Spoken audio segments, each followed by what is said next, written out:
Salut les jeux cyclistes dynamiques, cette année, pour le début de saison, on est à nouveau à Barcy, cette belle ville de Barcy, où il a plu toute la matinée, où il va peut-être même pleuvoir tout l'après-midi. Et regardez, avec Javier, on sait même pas comment on va s'habiller. T'habilles comment alors? Je sais pas, mais c'est pas grand chose. Il n'a pas envie d'être dans la vidéo, je crois. Là, Ah c'est pas le moment. Ok. Il fait froid quoi. Il fait froid. Et, du coup, enfin, il fait froid. En fait, il fait 13 degrés, mais juste on a la chair de poule quoi. C'est pas ouf. Mais je vais m'habiller tranquillement. Le départ sera donné dans un peu moins d'une heure. Même beaucoup moins d'une heure. Il sera donné dans 45 minutes. Et on va essayer de faire du mieux qu'on peut. Il y a un peu moins de vent que l'an dernier. Il y a à peu près pareil de pluie que l'an dernier. Ce matin, il y a eu des chutes. On va essayer d'éviter au maximum les chutes et sur les aspects, les parties glissantes du circuit. Et puis, on va donner le meilleur quoi. Après, course de reprise en général, je suis pas forcément dans le coup de ouf, mais bon, on sait jamais.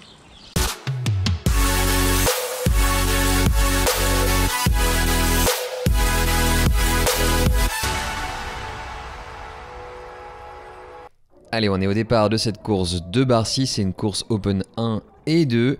Pour ceux qui ne me connaissent pas encore, je m'appelle Nicolas, je suis cycliste amateur et sur cette chaîne je vous donne envie de vous défoncer sur un vélo en commentant des courses de l'intérieur comme aujourd'hui, en vous parlant d'entraînement cycliste et en vous présentant du matériel. Si tout ça vous intéresse, n'hésitez pas à vous abonner et à activer la cloche pour avoir accès aux notifications dès qu'elles sortent. Maintenant que je vous ai raconté tout ça, on va se lancer dans la course. Je vais vous parler un petit peu du parcours. Le parcours de Barcy, c'est un parcours sans grande difficulté intrinsèque, mis à part la difficulté météorologique. On est le 17 mars, il fait un temps un peu pourri, regardez il pleut, on a un vent du sud donc qui vient de l'arrière droit sur ces images, un vent pas très puissant autour des 15 km/h mais suffisant pour créer de petites bordures, vous allez voir, c'est ce qui va se passer dans la suite de la vidéo. Après cette grande ligne droite en direction du nord, on va virer à gauche dans une petite descente avec une petite relance en faux plat montant vers l'ouest. Et là, après la relance, on va avoir le vent plein travers qui vient de la gauche. Donc là aussi, ça va bordurer. Donc c'est un circuit qui systématiquement, au moins 2 fois par tour, va nous mettre aux prises avec le problème du vent. Et donc celui des bordures. Sur le premier tour, c'est assez calme. Il n'y a pas de file indienne qui se forme au ras du bas-côté comme ça pourra être le cas dans la suite de la course. Mais c'est quand même déjà assez intense, vous pouvez le voir aux données affichées à l'écran. Je suis déjà à 186 battements après 2,7 km. Et à l'approche du dernier virage du circuit, on a une petite descente, un petit peu comme sur le virage précédent. Cette descente, je m'en suis souvent servi pour regagner les positions après les bordures et essayer de me replacer dans le groupe. Vous allez voir dans la suite de la vidéo, là je le fais en me glissant sur la gauche. Mais avant ça, il va se passer quelques petits événements rigolos dans le premier tour de cette course de Barcy.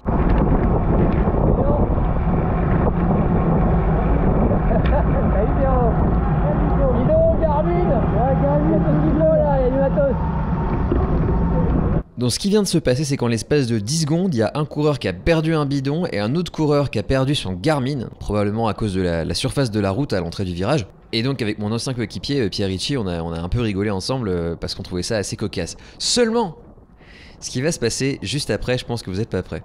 On est à la fin du premier tour, on a parcouru 4 km et demi et là... Vous avez compris à ma réaction désabusée qu'il s'était passé un truc vraiment désabusant puisque je viens de perdre ma pédale droite. En fait, c'est pas seulement j'ai déclipsé ma chaussure, c'est j'ai perdu ma pédale qui est tombée sur la route. On la voit là, hop, je vais la ramasser. Donc évidemment pendant ce temps, le peloton il est parti. Je vais remettre ma pédale à la main, demander au podium 200 mètres plus loin s'il est possible pour moi de reprendre les roues du peloton même si je participe pas à la course. On va me répondre oui, mais seulement si tu restes à l'arrière. Donc je vais reprendre ma place dans les roues, dans le peloton, histoire de faire cette course quand même si mon objectif sera absolument plus d'essayer de peser sur la course, d'essayer d'avoir un bon classement, mais plutôt de rester dans le groupe, de résister aux bordures qui vont être nombreuses. En parlant de bordure, nous voilà à la sortie du village de Barcy, virage à gauche, on va prendre le vent par l'arrière droit et là vous allez voir ça va beaucoup étiré devant. Alors j'ai absolument aucune idée de ce qui se passe à l'avant. Très souvent, quand ça bordure comme ça, c'est parce qu'il y a une tentative de partir en échappée ou c'est parce que le groupe se remet à rouler très vite. Et là, regardez, je vais prendre directement un écart. Là, je suis assez loin de la roue de ce coureur du team Linas Montlhéry. Et là, chaque fois que je me trouve dans cette situation, là, dans une partie très légèrement descendante, je me sens toujours vraiment vulnérable, quoi. Je me dis là, je vais devoir faire l'effort ou bien abandonner et essayer de voir si quelqu'un peut pas passer sur ma gauche pour me donner un relais, mais c'est prendre le risque aussi de se retrouver tout seul dans le vent et d'être vraiment abandonné à son triste sort dans la bordure, quoi. Souvent dans ces situations vous avez deux choix, soit vous serrez les dents et vous restez dans la roue en vous disant que peut-être ça va ralentir et que c'est qu'une question de temps avant que ça redevienne plus facile, soit vous décidez d'agir. Donc là par exemple, ce que je vais décider de faire, c'est d'essayer de me déporter sur la droite pour essayer de remonter le groupe dans le vent. Mais regardez l'effort que ça me demande. Là je suis à plus de 400 watts dans cette partie en faux plat, c'est très difficile, donc je suis pas certain que sur ce moment là c'était une très bonne décision, d'autant que j'ai absolument gagné aucune position. Voilà, puisque je donne juste de l'abri à d'autres coureurs, notamment ce coureur d'Aubert en orange qui m'a dépassé par la gauche, qui a profité du fait que j'ai avancé, et je me retrouve à prendre un gros trou, regardez là. Donc en fait, à ce moment-là, il est toujours très difficile de savoir s'il vaut mieux rester dans la file ou s'il vaut mieux s'écarter pour remonter, parce que le groupe pourrait réaccélérer et donc rendre votre tentative de remonter complètement stupide, comme ici, comme je viens de le faire, ou bien vous écarter sur la droite pour donner l'envie, la motivation aux coureurs qui sont derrière vous de vous donner leur roue et de créer une nouvelle rotation pour pouvoir progresser ensemble et pouvoir retrouver le groupe. Malheureusement, à ce niveau de compétition, ici en Open 1, très souvent les tentatives de créer un autre éventail pour rentrer dans la bordure, rentrer dans le groupe malgré la bordure, se solde souvent par un échec. Et là, je me retrouvais vraiment complètement détaché du groupe. Là, je suis très loin. Et là, je peux vous dire, après 25 km, il a fallu une grosse force mentale et un peu de filouterie pour pouvoir remonter dans ce groupe. Regardez, je vais légèrement m'aider de l'abri procuré par la voiture juste devant. Là, il y a une voiture qui sert un petit peu de voiture balai ou d'observation, voiture de commissaire. Je vais rentrer dans l'aspiration pour essayer de gagner de la vitesse dans la descente et récupérer le groupe. Regardez, hop, là je vais me placer devant, je vais me mettre bien positionné dans le virage pour pouvoir remonter dans le groupe. Et comme je ne freine pas du tout, à la différence des coureurs qui sont devant moi, et ben je vais pouvoir me remettre dans leur roue et retrouver ma place dans le peloton qui m'avait abandonné sur la bordure précédente. Donc là, franchement, je suis pas peu fier de ce petit move qui est allez, à la limite de ce qui est autorisé de faire, mais qui m'a quand même permis, avec un petit peu de comment dire, d'intelligence de course, de remonter dans le groupe malgré le fait que j'étais en perdition totale après seulement un quart de la course. Bon, mes déboires ne sont pas terminés parce que regardez, je me retrouve à nouveau dans une situation catastrophique où je dois remonter dans la bordure. Ce qui est vraiment très difficile dans ce genre de course, c'est la répétition de ces situations. Ça amène déjà une fatigue physique énorme et aussi une forme de découragement, quoi. On a l'impression de tout le temps revivre la même chose sur tous les bords exposés au vent et ça c'est vraiment difficile dans la tête. Donc à chaque fois il faut se dire ok, qu'est-ce que je peux faire au prochain virage, au prochain changement de direction pour éviter de me retrouver dans la même situation. Donc le virage précédent, j'ai utilisé la voiture pour remonter, me repropulser plus avant dans le groupe. Là ce que je vais faire pour pouvoir retrouver une place dans le groupe, c'est que je vais utiliser la descente encore une fois en me glissant sur la gauche, même si ça veut dire devoir continuer à pédaler un petit peu dans la descente. Je vais vraiment utiliser au maximum cet espace où le gain de position est possible. Regardez, toujours en me glissant. Et là, vous allez voir, à partir du moment où on rentre dans le village, je vais vraiment doubler beaucoup de coureurs. On va les compter 1, 2, 3, 4, 5. Voilà, j'en ai doublé 5, 6, 7, 8, 9. Allez, une dizaine de coureurs environ. Voilà, je me positionne à l'intérieur du virage. Et là, la relance, le gros avantage de cette relance, c'est que malgré le fait qu'elle est un peu difficile parce qu'elle est en faux plat montant, elle nous fait arriver sur une partie face au vent. Et ça, c'est chouette parce que face au vent, souvent, les ardeurs des coureurs sont un petit peu calmées. Et donc, la relance est un petit peu plus souple que s'il y avait eu encore du vent de travers ou du vent de dos ou pas de vent du tout. Regardez là, ça se ralentit tranquillou. Voilà, tout le monde est fatigué, on est face au vent, c'est calmé. Il faut savoir que cette situation que je viens de vous montrer, c'est une forme un petit peu extrême de ce qui se passe pendant toute la course. C'est toute la course, c'est comme ça. Tous les virages, ils ont leur lot de bordure. Je pense qu'en étant loin dans le groupe, c'est un peu plus un problème qu'en étant devant. Ça, je ne le nie pas.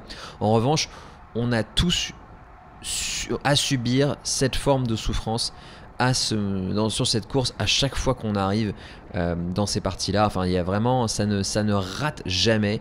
Et là, regardez par exemple, je vais me retrouver de la même manière abandonné par le groupe. Et ce que je vais faire, c'est que je vais m'écarter sur la droite en me disant peut-être je vais être relayé par des coureurs. Sauf que les deux coureurs qui passent sur ma gauche, déjà ils sont que deux, et au lieu de me relayer, ils accélèrent dans mon sillage. Donc je me retrouve un peu bêtement tout seul. Encore une fois, en fait, j'ai absolument rien gagné en choisissant de m'écarter sur la droite. Donc tout à l'heure, j'avais décidé de rester dans la bordure et d'essayer de remonter dans le vent. Là, cette fois-ci, j'ai décidé de lâcher un peu l'affaire et d'essayer de faire tourner mon petit groupe pour pouvoir revenir sur le peloton. Malheureusement, ça n'a pas fonctionné puisqu'ils ont choisi en gros de me laisser crever dans le vent et de remonter tous les deux sans s'occuper de moi. Et je vais encore me retrouver en train de mourir à 20 mètres. Là on va le voir, hein, je suis vraiment pas très loin, mais je suis à bloc. Seulement à ma droite, je sais pas si c'est intentionnel, mais si ça l'est, c'est sympa. En fait la voiture qui est sur ma droite, dont je me suis servi tout à l'heure pour pouvoir prendre l'aspi, va me protéger du vent. En fait, en se mettant sur ma droite, là on la voit plus à l'écran, mais en se mettant sur ma droite, elle me protège un petit peu du vent qui arrive de la droite. Là on la voit là, me protège un petit peu du vent qui arrive de la droite, et donc je vais très légèrement profiter de sa position pour essayer de remonter. Bon, vous fiez pas trop aux données de puissance. Je crois qu'à ce moment-là de la vidéo, il y a un petit problème de décalage des données, mais croyez-moi, je suis à fond. En fait là, quand on voit mes mains, c'est que j'ai les mains très en avant sur les cocottes, et c'est vraiment que j'ai la tête baissée et que je suis à bloc pour essayer de remonter.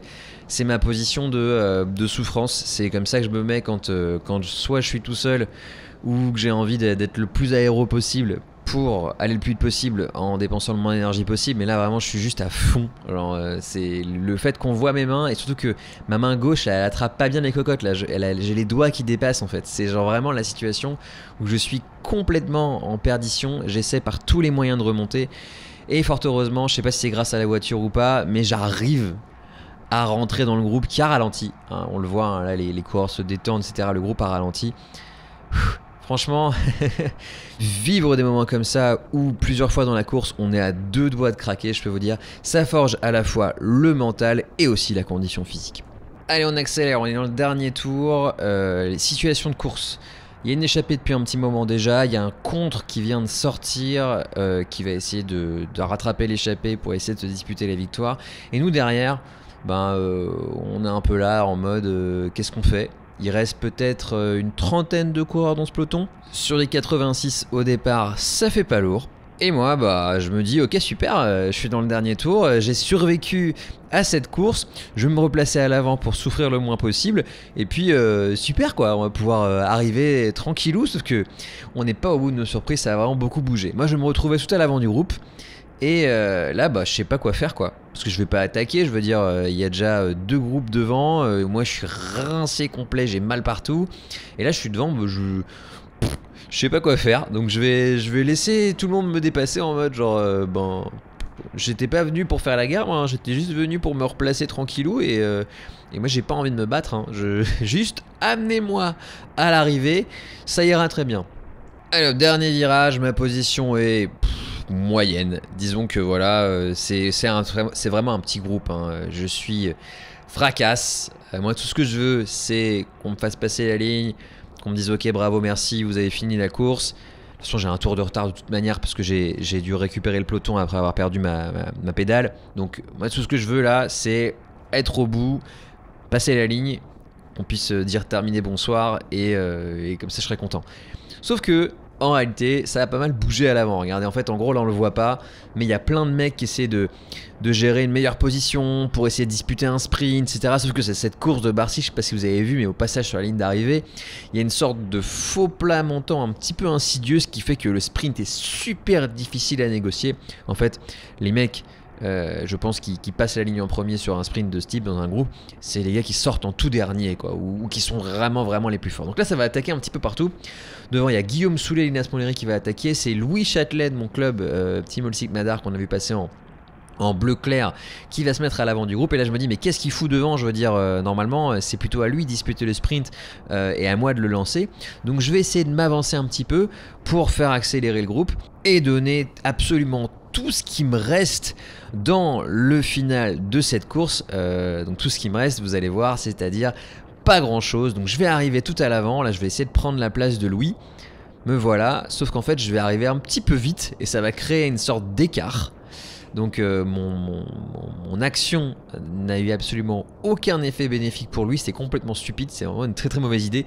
Et en plus, au bout de 15 secondes, je coince complètement. On est encore très loin là, on arrive dans la partie en faux plat montant, l'arrivée est après cet arbre là, donc l'arbre qu'on voit au bout là, l'arrivée est bien après cet arbre. Donc là, je suis en train de coincer total dans la partie un peu montante et je vais être dépassé à plus de 500 mètres de l'arrivée, donc je suis très loin de l'arrivée encore. Je vais être dépassé par tout le monde et complètement explosé dans ce final. Regardez la taille du peloton. Le peloton est ridiculement petit, il reste 20 bonhommes dedans. C'est vraiment chaud. Et là, je vais du coup traîner ma carcasse du mieux que je peux jusqu'à l'arrivée. À côté de moi, ce coureur du team Peltrax, qui, si je ne m'abuse, s'appelle Thomas Buffier, me regarde en se disant mais qu'est-ce que c'est que cet homme qui n'est que souffrance, qui hurle? Écoutez. Ah, heureusement qu'il reste que 300 mètres hein, parce que vraiment je suis à l'article de la mort, mon corps est douleur, je ne peux plus faire autre chose que de gémir. Bah, tout le monde me regarde, hein. Tout le monde se demande mais pourquoi tu te fais ça, pourquoi tu t'infliges un truc pareil? Bah, c'est ça la course, c'est un peu aller jusqu'au bout de soi. Là aujourd'hui j'étais absolument pas en forme, pas encore prêt du tout pour faire une course à une telle intensité et à un tel niveau. Je passe la ligne d'arrivée quasiment dernier. De toute manière, j'ai un tour de retard, donc en théorie, il faudrait que je fasse un tour de plus pour pouvoir avoir le droit d'être classé et de figurer dans la feuille de résultats. Je suis quand même fier d'avoir tenu le choc et d'être arrivé au bout de cette course harassante. La suite de ma saison 2024 arrive très bientôt et d'ici à ce qu'on se recroise ici même sur la route ou sur les réseaux, je vous dis allez, ciao.